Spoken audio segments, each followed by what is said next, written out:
প্রিয় এলাকাবাসী, আসসালামু আলাইকুম। কেমন আছেন? এই যে এখানে এতক্ষণ কি করলাম জানেন? কি করলাম বলেন তো?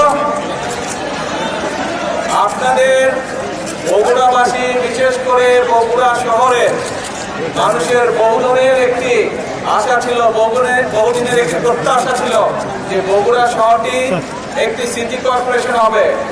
আমরা 2001 সাল থেকে একটি কাজ শুরু করছিলাম। নর্মালি সিটি কর্পোরেশনের যে সকল সুযোগ সুবিধা থাকে আপনারা দেখছেন 2001 থেকে 2006 সাল পর্যন্ত আমরা ধীরে ধীরে সেইগুলো ম্যাক্সিমাম বেশিরভাগ যেগুলো সুযোগ সুবিধা থাকে একটি সিটি কর্পোরেশন হলে সেই সুযোগ সুবিধাগুলো আমরা গড়ে তুলেছিলাম।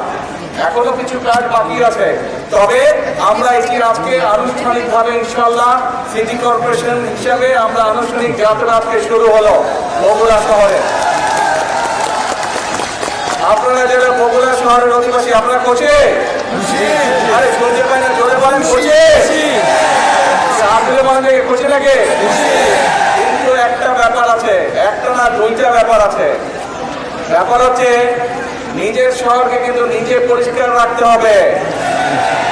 পরিষ্কার কিন্তু আপনারা রাখেননি। আমি আসার সময় স্টেশন রোডে দেখলাম দুই পাশে অনেক ময়লা।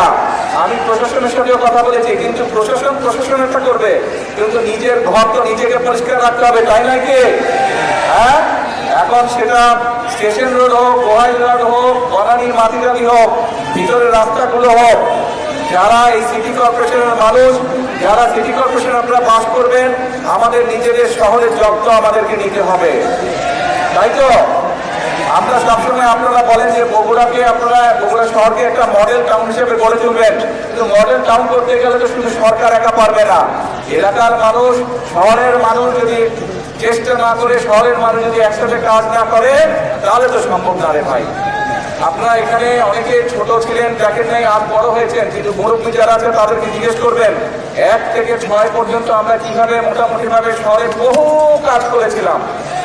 সেই পানি আটকে যেত, সেইগুলোর কাছ থেকে শুরু করে, ড্রেনের কাছ থেকে শুরু করে, বিভিন্ন রাস্তাঘাটের কাছ থেকে শুরু করে,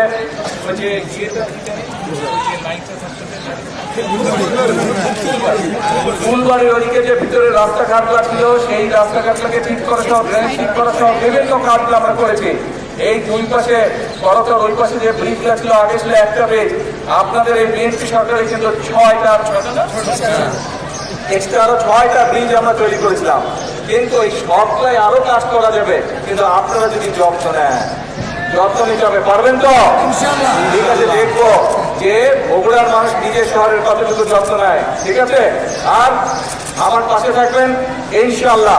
আগেও যেভাবে কাজ করছি ইনশাআল্লাহ ভবিষ্যতে আপনাদের জন্য এবং সামগ্রিকভাবে, এখন তো সারা দেশের দায়িত্ব, আগে নয় শুধু বগুড়া দেখতাম, সামগ্রিকভাবে সারা দেশের জন্য যদি কাজ করতে পারি, এই দোয়া করবেন। মুরব্বী সহ, মা বোন সহ সকলের কাছে এই দোয়া চাইছি। আমি বগুড়ার সন্তান, আপনাদের সন্তান, যদি সারা দেশের মানুষ আর দায়িত্ব দিয়েছে, সারা দেশের মানুষকে যাতে বগুড়ার মানুষের মতন খুশি করতে পারি, তাদের সমস্যাগুলোকে কম বেশি সমাধান করতে পারে, সেই দোয়াকে আমার বক্তব্য শেষ করছি। আল্লাহ হাফেজ, আসসালামু আলাইকুম।